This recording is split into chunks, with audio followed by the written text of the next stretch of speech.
O jardim do Éden respirava perfeição. Cada manhã era um amanhecer de glória, onde a luz dourada filtrava entre as folhagens exuberantes e os pássaros saudavam o dia com canções que jamais conheceram dissonância. Adão e Eva caminhavam nus entre as árvores frutíferas, sem uma única gota de vergonha, pois a inocência cobria seus corpos como vestes invisíveis de pureza. Seus corações batiam em sincronia com o ritmo da criação. Suas mentes não conheciam dúvida, medo ou culpa. Eles conversavam com Deus face a face, na viração do dia, como amigos íntimos compartilhando a comunhão mais profunda que já existiu. O paraíso não era apenas um lugar, era um estado de ser, mas havia um intruso naquele jardim, uma criatura que não pertencia à harmonia estabelecida, a serpente. Descrita como a mais astuta de todos os animais que Deus criara, ela se movia com propósito calculado entre as sombras das árvores. Não era uma cobra comum, animal rastejante e mudo. Esta serpente era diferente. Seus olhos brilhavam com inteligência maligna. Sua língua formava palavras com eloquência perturbadora. E por trás daquela forma reptiliana, operava uma consciência muito mais antiga e muito mais sinistra. Lúcifer, o querubim ungido que caíra do céu como relâmpago, expulso da presença divina por sua rebelião orgulhosa. Agora, cheio de ódio pela criação que Deus amava, ele viera plantar a semente da destruição no único lugar ainda intocado pela corrupção. Eva caminhava sozinha perto da árvore do conhecimento do bem e do mal. Ela conhecia aquela árvore, passava por ela frequentemente. Suas frutas pendiam dos galhos, maduras, brilhantes, apetitosas aos olhos. Mas nunca, nem uma única vez, ela havia considerado desobedecer à ordem clara de Deus. Até aquele momento, até aquela voz suave e sedutora sussurrar do meio das folhas. É verdade que Deus disse: "Não comereis de toda a árvore do jardim"?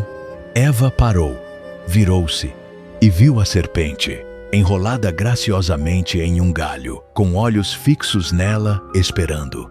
A pergunta parecia inocente, mas carregava veneno.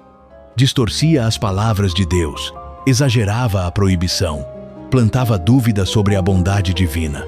Eva corrigiu: "Como deveria. Podemos comer das frutas das árvores do jardim, mas da árvore que está no meio do jardim, Deus disse: não comereis dela, nem tocareis nela, para que não morrais." Ela sabia a ordem, repetiu-a corretamente, mas já havia dado o primeiro passo fatal. Ela estava dialogando com o tentador. Não fugiu, não chamou Adão, não buscou Deus. Ficou ali, ouvindo, considerando, entretendo pensamentos que nunca deveria ter permitido entrar em sua mente. E a serpente, percebendo a brecha, avançou para o golpe mortal. "Certamente não morrereis." A serpente sibilou as palavras com convicção absoluta, contradizendo diretamente a palavra de Deus. Pela primeira vez na história, uma mentira foi pronunciada. A verdade de Deus foi desafiada abertamente. E então veio a acusação envenenada. "Porque Deus sabe que no dia em que dele comerdes, vossos olhos se abrirão, e sereis como Deus, conhecendo o bem e o mal." A isca estava lançada. Não era apenas sobre comer uma fruta, era sobre autonomia, independência, evolução. A promessa de se tornar igual a Deus, de não precisar mais de suas ordens, de definir por si mesma o que era certo e errado. A serpente estava oferecendo o trono de Deus em troca de uma mordida. Eva olhou para a árvore com outros olhos agora. Olhos contaminados pela dúvida, pela ambição, pelo desejo de algo que Deus havia deliberadamente retido. Ela viu que a árvore era boa para se comer, embora nunca tivesse comido antes para saber. Viu que era agradável aos olhos, sempre fora, mas agora parecia irresistível. E viu que era desejável para dar entendimento à mentira mais sedutora de todas. Seus dedos se estenderam, tocaram o fruto proibido. Arrancaram-no do galho, E então, naquele momento suspenso no tempo, onde o destino de toda a humanidade pendia na balança, Eva levou o fruto à boca e mordeu. O sabor era doce, mas o efeito amargo. Nada de evolução instantânea, nada de iluminação divina. Apenas um silêncio ensurdecedor que ecoou através do jardim como um grito mudo. Eva virou-se e viu Adão ali perto. Ele havia observado tudo, ouvido toda a conversa, testemunhado toda a tentação e não fizera nada para impedir. Agora, Eva estendeu a mão, oferecendo-lhe o fruto. Adão olhou para a esposa que amava, olhou para a fruta e, sem uma palavra, sem resistência, sem batalha interior registrada nas Escrituras, ele pegou e comeu. Não foi enganado como Eva. Ele escolheu deliberadamente desobedecer. Escolheu a esposa acima de Deus. Escolheu o proibido sabendo exatamente o que estava fazendo. E naquele exato segundo, algo dentro deles morreu. Não morte física imediata, mas morte espiritual instantânea. A conexão com Deus foi cortada como um cabo rompido. A inocência evaporou como névoa sob o sol. Pela primeira vez, eles olharam um para o outro e viram nudez. Não a nudez física que sempre estivera ali, mas a vulnerabilidade vergonhosa de almas expostas. A culpa desceu sobre eles como uma cortina de chumbo. Eles correram desesperados, arrancaram folhas de figueira, costuraram roupas improvisadas, tentando cobrir o que não podia mais ser coberto. Não era apenas seus corpos que estavam nus, eram suas almas. E então, na viração do dia, ouviram o som que sempre fora o melhor momento de suas vidas. Passos de Deus caminhando no jardim. A voz que sempre os enchera de alegria agora os enchia de terror absoluto. Onde estás?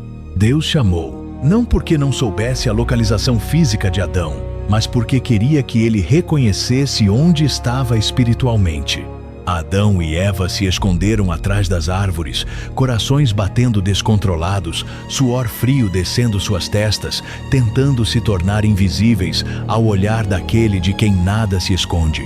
Finalmente, Adão respondeu, voz trêmula, ouvi tua voz no jardim, e tive medo, porque estava nu, e escondi-me. Quem te disse que estavas nu? A pergunta de Deus cortou como lâmina afiada. Comeste da árvore de que te ordenei que não comesses? Silêncio pesado. E então, começou o jogo mais patético e trágico da história humana. A transferência de culpa. Adão apontou para Eva. A mulher que tu me deste, ela me deu da árvore, e eu comi. Duas culpabilizações em uma frase. Culpa Eva e culpa o próprio Deus por tê-la criado. Deus voltou-se para Eva. Que é isto que fizeste? Eva apontou para a serpente. A serpente me enganou e eu comi. Ninguém assumiu responsabilidade. Ninguém disse, eu pequei, perdoa-me. Ninguém se arrependeu. Deus pronunciou as consequências, começando pela serpente. Porque fizeste isto, maldita serás mais que todos os animais.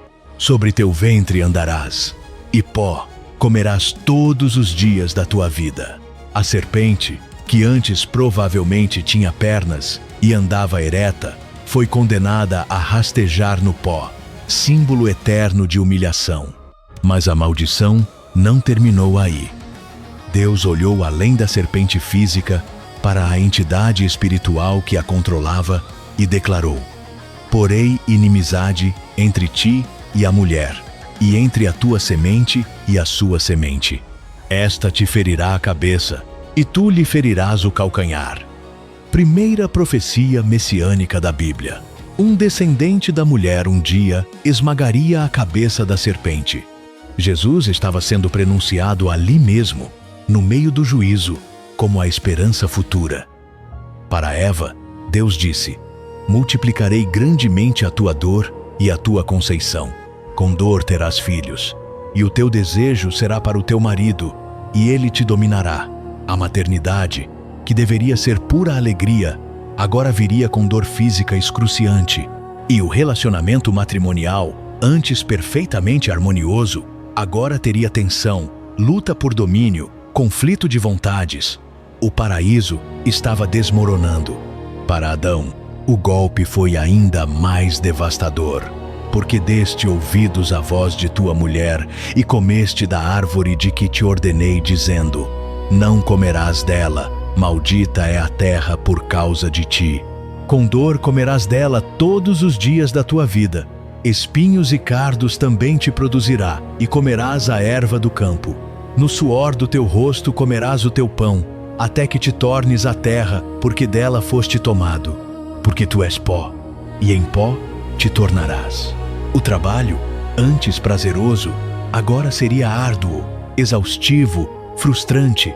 A terra, antes generosa, agora resistiria, e a morte física, antes inexistente, agora era inevitável. O relógio da mortalidade começou a contar.